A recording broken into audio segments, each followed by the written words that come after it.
I want to bring in Lisa Daftari. She's editor-in-chief at the Foreign Desk. Good afternoon to you. Hi, Chanel. Let's start with the Russian Foreign Minister, Sergei Lavrov, saying the U.S. strike on a Syrian airfield hampers peace efforts, which is interesting because it doesn't seem like peace efforts are really even viable at this point and haven't been for quite some time. But what's your take on the peace efforts? Right. So, of course, the Russians are going to deny everything. They're saying that the U.S. evidence is not enough and that they're going to do a private investigation. Obviously, they've got together with the Iranians and the Syrians over the weekend to discuss this, and they've been caught red-handed. And the bottom line to all the American public watching this is that whatever happened before the April 4th chemical attacks was happening before April 4th, and it's still going on right now.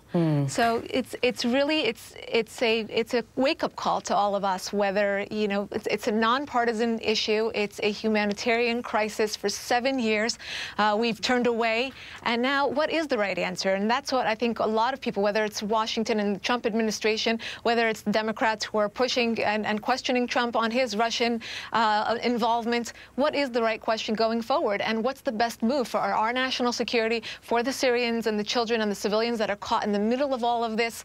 It's such a nuanced situation going on the ground over there, and there was no peace effort in sight. There was no way that the Obama administration, with John Kerry pushing for a ceasefire, pushing for some sort of truce with his Russian counterpart, there's no way that they could have come to some sort of agreement when we were on opposite sides of that fight going on the ground in Syria. Lisa, the president left open the door for improved relations, if you will, but we've recently seen a dramatic change. Listen.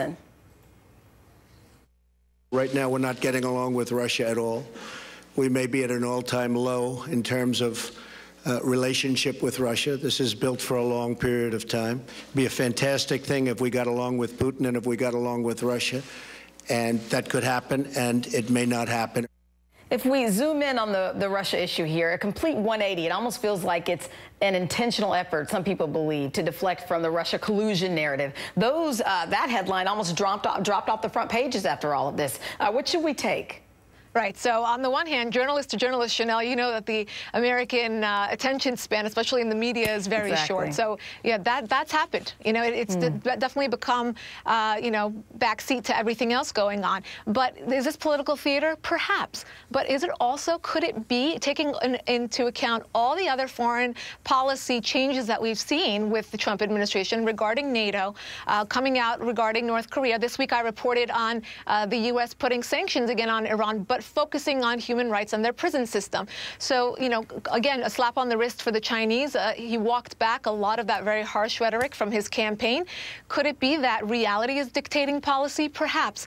I think the only answer here is to give it a chance and to say, look, we've been wanting to press the Russians. Now, let it not be that, is Trump trying to distract us, but don't let us not be distracted by the realities that are going on. Let us not be distracted and wait for another video to come out about the children of Syria, but to really keep our eyes on what's going on around the globe and have to keep this, again, post-partisan, nonpartisan issues that we should all agree on when it comes to our national security. And that's the unfortunate thing that we're seeing in the first 100 days of the Trump presidency. There are issues that we have to come to terms with that we don't know what the best way forward is, and we have to give it a chance to see what do we want in Syria, right? What is the best outcome for the United States in Syria? If Assad stays, we have the Iranians and the Russian influence growing. If Assad goes, we run the risk of ISIS and Al-Qaeda and the jihadi influence growing. Do we want the Sunnis there? Do we want the Shiites there? Right. And so far, we haven't really had a true